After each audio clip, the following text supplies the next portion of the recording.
Assalamualaikum warahmatullahi wabarakatuh. Sahabat-sahabat semua, kajian kali ini kita akan menggali tentang dalil-dalil yang bisa dibawa pemahamannya ke ranah ekonomi.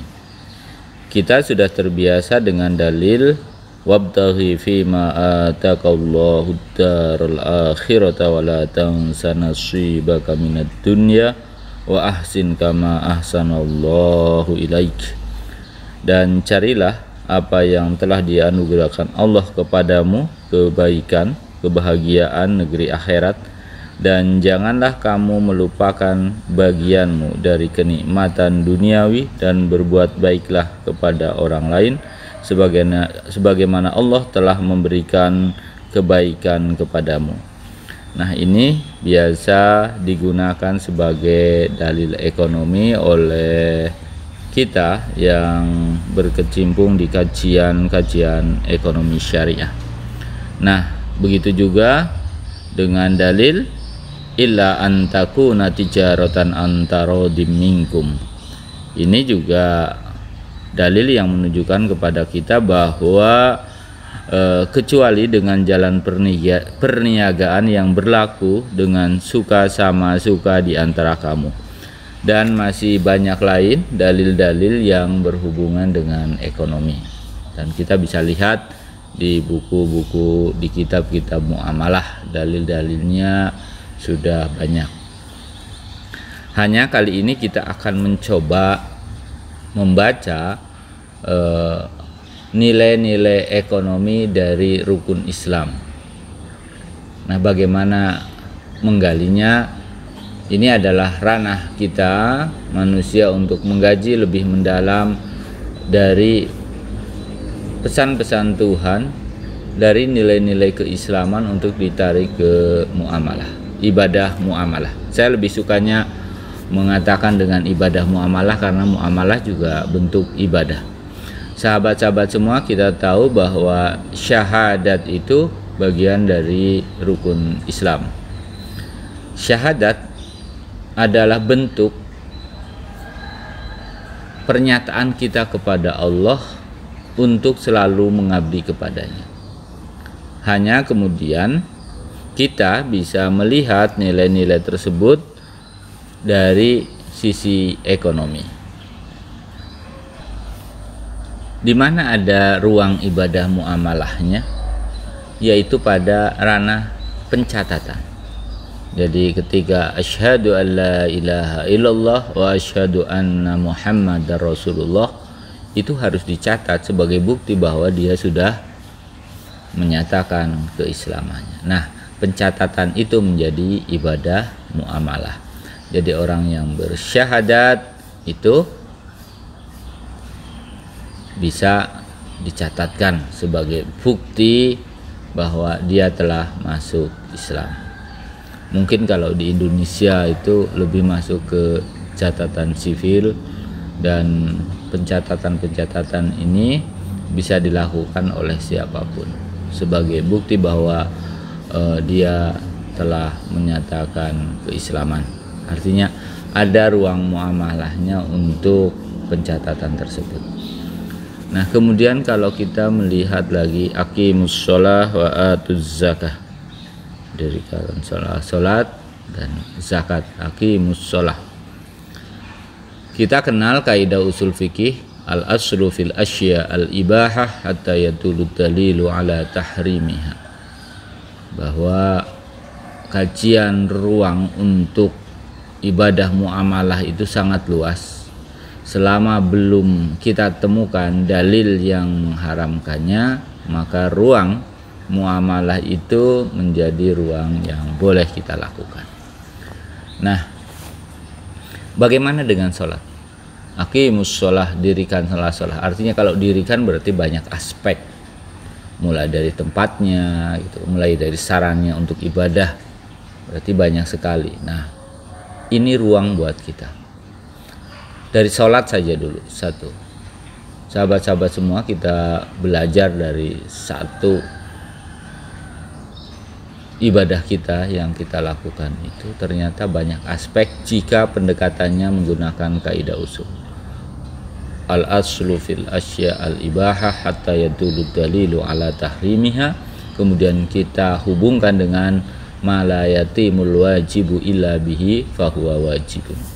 Jadi sesuatu yang wajib, namun jika sesuatu yang lain yang berhubungan dengan ibadah tersebut menjadi tidak sempurna karena tidak adanya aspek lain tersebut, maka sesuatu yang tadinya halal itu yang tadinya tidak wajib itu bisa berubah menjadi wajib. Ini kita lihat dari satu aspek aja, umpamanya sholat. Jadi ada ruang buat kita bagaimana biar beribadah itu bisa nyaman. Berarti sesungguhnya dalam perintah dirikanlah sholat, aqimus sholat, berarti pertama jika kita melihat dari pendekatan manajemen Islami ada ruang dan waktu. Nah, kita ambil ruangnya dari pendekatan manajemen Islami. Ruang untuk beribadah bagaimana biar bisa nyaman. Minimal jika tidak terkena hujan, maka membuat atap itu bagian yang menjadi ibadah muamalah.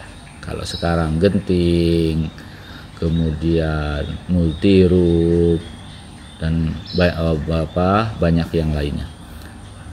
Artinya bahwa dalam mendirikan sholat tidak ansih kemudian kita membacanya itu hanya sholat saja gitu. Tetapi bagaimana biar sholat itu bisa khusyuk dengan cara membuat bangunan.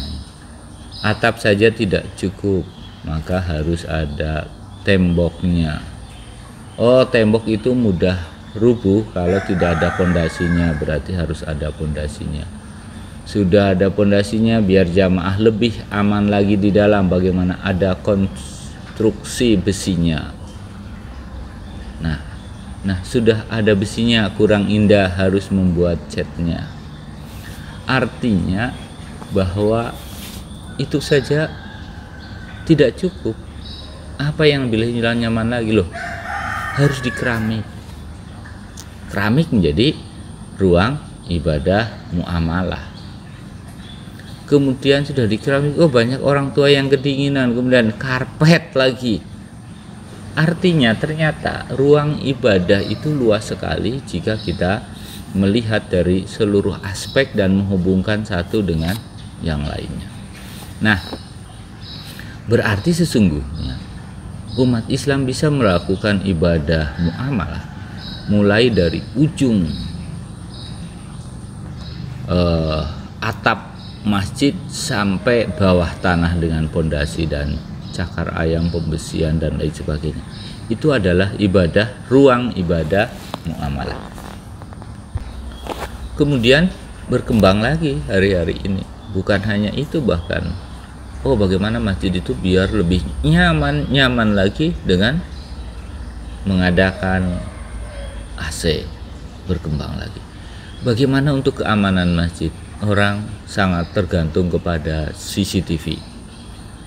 Nah, ini jika kita membaca dengan kaidah usul ma la yatimul wajibu illa bihi fahuwa wajibun, maka sesungguhnya buat umat Islam, buat umat yang peduli terhadap perkembangan Islam, ruang-ruang ibadah muamalah itu menjadi sangat luas, dan cakupan kajian-kajiannya itu bisa menyentuh seluruh aspek kehidupan manusia jika cara berpikirnya kemudian melakukan pendekatan lingkungan.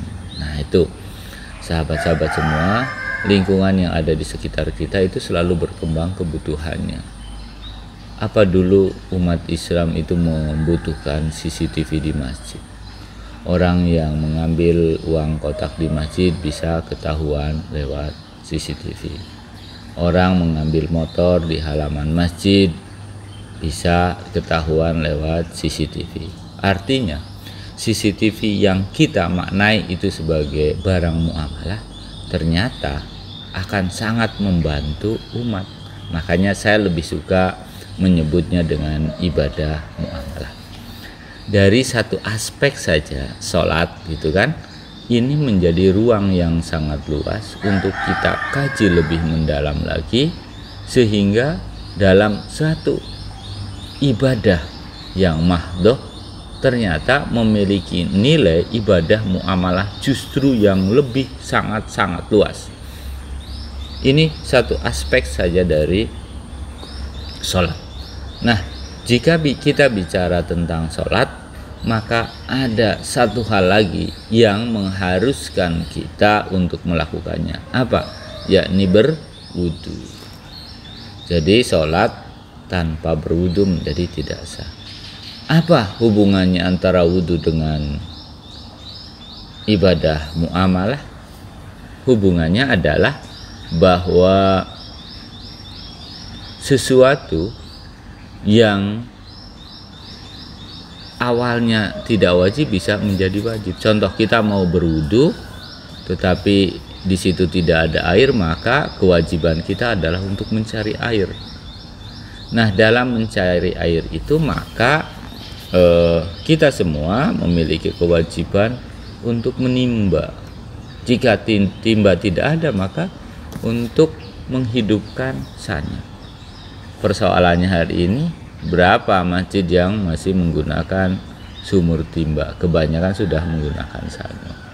Berarti kita bisa beristihad, teman-teman bisa menggali bahwa membuat sanyo juga merupakan bagian dari ibadah muamalah.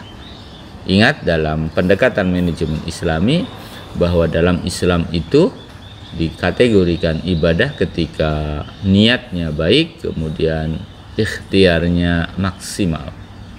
Itu kemudian nanti bisa dikategorikan ibadah muamalah. Nah, sahabat-sahabat semua, ini baru berwudu. Orang berwudu juga butuh tempat wudunya, butuh kerannya, gitu kan? Butuh tadi perangkat-perangkat untuk lebih membuat nyaman orang berwudu. Dalam berwudu, orang juga banyak menggunakan keramik, kemudian semen, gitu kan, dan lain sebagainya. Cat, mungkin aquaproof biar tidak bocor, bisa, dan yang lain-lainnya. Ini menunjukkan bahwa, atau sika gitu kan, biar nggak bocor. Nah, kepentingan ini itu kita bisa mendiskusikannya agar kita bisa melihat satu persoalan itu ternyata ada hubungannya dengan persoalan lain, tidak hanya saja pada satu aspek.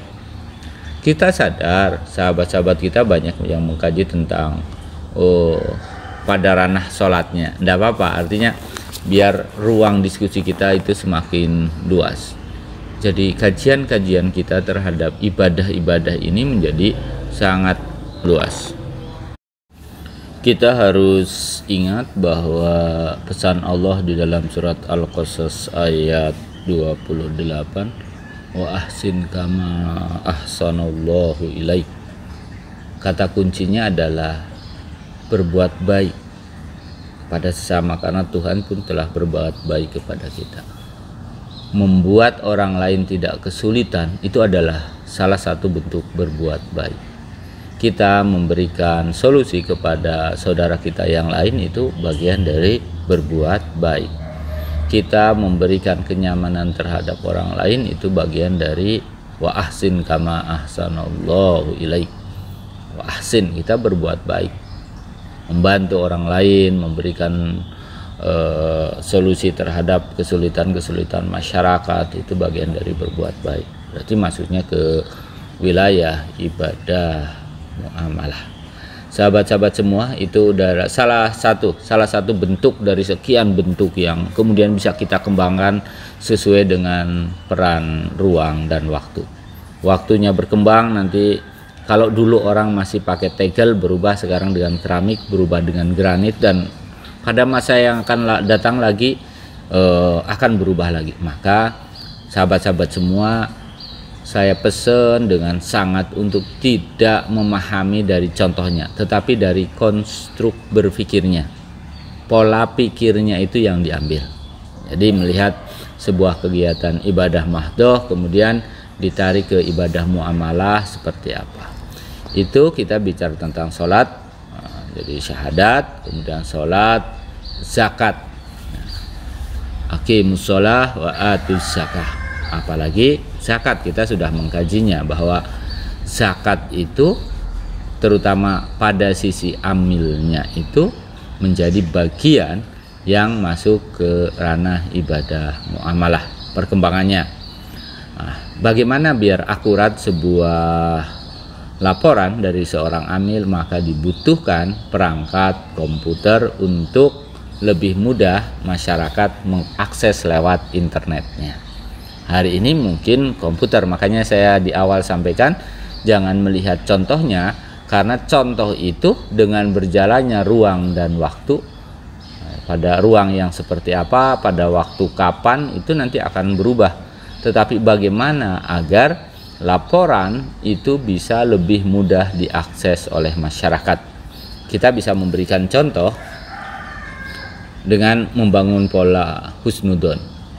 Jika televisi memberikan ruang untuk meminta bantuan kepada masyarakat, itu mudah sekali untuk mendapatkan 1 miliar, puluhan miliar, bahkan sampai ratusan miliar dalam jangka waktu yang tidak lama.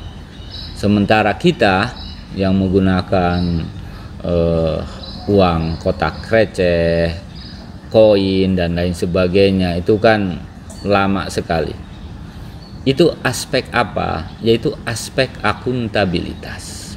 Masyarakat sangat suka ketika memberi sesuatu, entah itu infak, zakat, sedekah, itu kemudian bisa melihat bahwa dana itu disalurkan betul. Siapa yang bisa menyalurkan? Yaitu televisi-televisi. Nah, kalau sekarang mungkin ruang-ruang YouTube, ruang-ruang WA, itu bagian dari yang dapat memberikan kepercayaan kepada masyarakat. Jadi aspek penunjang untuk lebih nyamannya, wa ahsin kama ahsanallahu ilaik, kita itu nyaman menjadi bagian dari ruang ibadah muamalah, memberikan laporan yang akuntabel, memberikan laporan yang benar, memberikan laporan yang cepat, tepat, itu dapat dipertanggungjawabkan. Itu bagian dari ruang ibadah muamalah, dari ibadah yang sudah jelas ditentukan oleh Allah seperti berzakat itu. Jadi tetap ada ruang ibadah muamalahnya. Jadi kalau sudah syahadat, sholat, zakat, puasa, begitu juga dengan puasa. Nah, apa sih dari puasa yang bisa kita ambil ibadah muamalahnya? Masyarakat suka sekali dengan buka bersama, buka bersama, buka bersama ketika berpuasa. Syahur juga begitu. Dan pada saat itulah sesungguhnya masyarakat ingin merasakan sesuatu makanan yang lain dari yang lain karena sedang beribadah puasa. Hal yang wajar karena masyarakat ketika berpuasa itu sedang keluar dari kebiasaan. Nah, di sini untuk kita membantu masyarakat berarti kita bisa menyiapkan makanan yang mudah, cepat dan sehat tentunya, dan halalan thayyiban, itu udah pasti. Nah, untuk mencapai itu tentunya kita harus ada sarana prasarana yang mudah dijangkau oleh masyarakat. Ketika masyarakat menginginkan makanan yang cepat sampai ke rumah, makanan yang bervariasi, kita dengan niat baik, dengan melakukan ikhtiar agar masyarakat bisa menikmati dan bisa betul-betul sehat, berguna untuk tubuh, tentunya menyediakan makanan yang sehat, cepat sampai ke rumah, itu bagian dari ibadah muamalah. Itu jika kita melihat dari ruang puasa. Nah, belum lagi di akhir itu ada budaya di Indonesia untuk merayakan hari raya. Itu menjadi ruang ibadah muamalah lagi. Ini kajian-kajian akan berkembang terus. Saya ingatkan sekali lagi, jangan melihat contohnya karena perkembangan di era globalisasi saat ini sangat-sangat cepat. Perkembangan pola pikir masyarakat juga sangat cepat. Kemudian haji, begitu juga dalam ibadah haji. Ibadah haji mana? Terlalu banyak, mulai dari awal kita dari sini pengangkutan menggunakan mobil gitu kan, kemudian pakaiannya, pakaian ihram terutama yang sering kita gunakan, kemudian berarti membuat kain gitu kan, merupakan ibadah muamalah karena akan menutup aurat kita. Sama dengan sholat, kain untuk menutupi sholat, aurat kita ketika sholat juga merupakan kewajiban kita untuk membuat produk itu. Ada kendaraannya, ada tasnya, ada pakaian ihramnya, terutama tadi ya, transportasinya, pesawatnya, makanannya. Nah, ini ruang ibadah muamalah kita cukup luas. Artinya saya ingin memberikan garis besar untuk bahan diskusi kita bahwa narasi tentang dalil yang awalnya itu ibadah mahdhah bisa ditarik ke ibadah muamalah. Seperti contohnya awalnya kita memahami dalil aqimus shalah wa atuz zakah itu sebagai dalil perintah sholat dan perintah berzakat. Nah, aqimus shalah itu ternyata ada ruang ibadah muamalahnya, yakni bagaimana kita bisa menyamankan orang yang akan melaksanakan sholat dengan dalil aqimus shalah. Pendekatannya dari al-aslu fil asya al-ibahah hatta yadullu dalilu ala tahrimiha dengan ma la yatimul wajibu ila bihi fahuwa wajibun. Nah, pendekatan dalil ini menunjukkan bahwa dalil yang awalnya kita memahami itu hanya sebagai dalil sholat, ternyata ini juga ada ruang lain, yakni untuk memenuhi kebutuhan orang yang akan melaksanakan sholat menjadi terlaksana dengan baik. Nah, ini menjadi ruang ibadah muamalah. Artinya dalil aqimus shalah juga bisa menjadi dalil muamalah, terutama ibadah muamalah. Ini sahabat-sahabat semua, inti dari kajian kali ini untuk menarik ke pemahaman kita dari sebuah dalil hanya pada satu aspek, ternyata bisa digunakan untuk aspek yang lain. Itu intinya. Nah, itu sahabat-sahabat semua, sekali lagi saya ingatkan, kita jangan terpaku hanya pada contoh ya, contoh hanya untuk mengantarkan, tetapi intinya ternyata pesan Allah yang bersifat universal itu bisa kita kaji kembali untuk digunakan sebagai dasar kita dalam melakukan muamalah, sehingga jika niatnya benar, jika ruangnya benar, insya Allah itu akan dikelompokkan menjadi ruang ibadah muamalah. Kebenaran hanya milik Allah. Kita mencoba untuk mencari nilai-nilai luhur dari pesan-pesan Allah kepada kita, sehingga dalam seluruh aspek muamalah kita bisa dikelompokkan menjadi ibadah muamalah. Muamalah dalam hal ini adalah aspeknya aspek ekonomi. Artinya bahwa kajian kita, kajian muamalah yang berhubungan dengan ekonomi, dan ekonomi pun ekonomi tentunya ekonomi Islam. Nah, oleh sebab itu sahabat-sahabat semua, kita pada awalnya bisa memahami bahwa aqimus sholah itu merupakan dalil wajibnya sholat, tetapi sesungguhnya di dalam nilai luhur Al-Quran itu juga ada aspek ekonominya. Berarti kalau lebih luasnya dalam kajian-kajian kita di dalam perguruan tinggi Islam, kita lebih mengenalnya dengan fikih muamalah, salah satunya yaitu ekonomi. Nah, itu sahabat-sahabat semua, kita paham bahwa dalam kajian ekonomi di situ ada muamalah, di dalam muamalah ada ibadah muamalah. Tergantung niat dan ikhtiar kita biar masuk ke dalam ekonomi Islam, biar masuk ke dalam manajemen Islam. Itu kajian kita kali ini. Sekali lagi saya tegaskan bahwa dari dalil yang awalnya hanya kita pahami sebagai dalil untuk